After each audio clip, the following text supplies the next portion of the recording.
Di negeri para oligarki dan plutokrasi berkuasa seperti saat ini, di negeri Wakanda, ada yang paling parah, yaitu cara pejabatnya berkomunikasi penuh dengan pembungkusan fakta. Bukan kita katakan mereka bohong, namun menginformasikan ke publiknya adalah dari kacamata keuntungan buat mereka pejabatnya. Semua informasi itu dialterate atau direkayasa. Misalnya, kehadiran infrastruktur jalanan membuat kendaraan lebih cepat pindah dari satu tempat ke tempat yang lain, membuat usaha perdagangan jadi lebih cepat memindahkan barang niaganya. Dan statistiknya lagi ada mengatakan bahwa dari Jogja misalnya ke Jakarta, biasanya 12 jam sekarang menjadi 7-8 jam. Benar data itu. Namun, karena yang memakai lebih banyak kebutuhan konsumtif alias kebutuhan pribadi, maka naiknya kebutuhan bahan bakar impor yang membuat tekor keuangan negara tidak dipublikasi. Balik modalnya lama investasinya dan banyak merugikan para kontraktor juga tidak dipublikasi.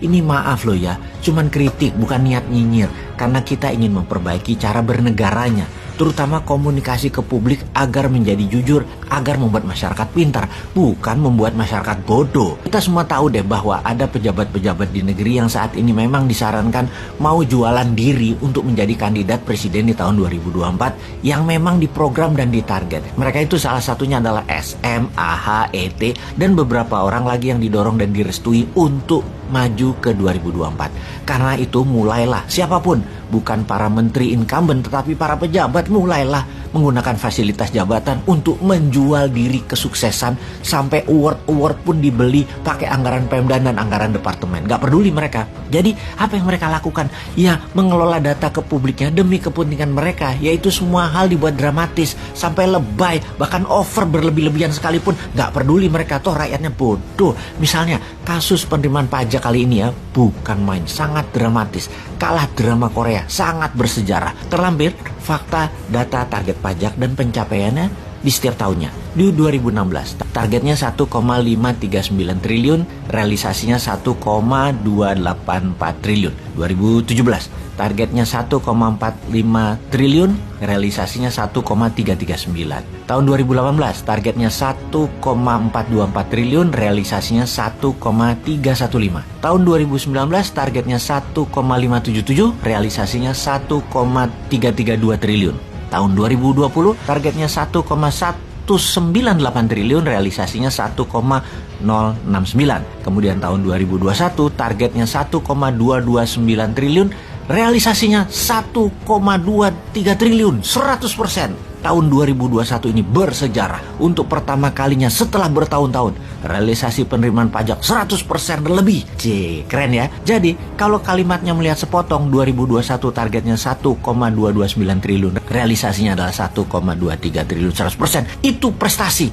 Aduh, kalau lihat kayak gini jadi pengen pinjem mulutnya Ahok yang mengatakan, nenek, lu, kita perhatikan. Sejak tahun 2016 penerimaan pajak itu di situ-situ aja angkanya, antara 1,2 sampai 1,3 ribu triliun. Maka jika ada pejabat bilang pencapaiannya 100% itu bersejarah, ya kita jadi mikir, bener sih penerimaan targetnya 100%, tapi yang dilakukan adalah menurunkan target pencapaian. Di tahun 2016 targetnya adalah 1,539 ribu triliun. Di tahun 2021 turun target menjadi 1,229 triliun. Biar terlihat prestasi, menggunakan strategi yang tepat adalah lower the standard atau turunkan targetnya.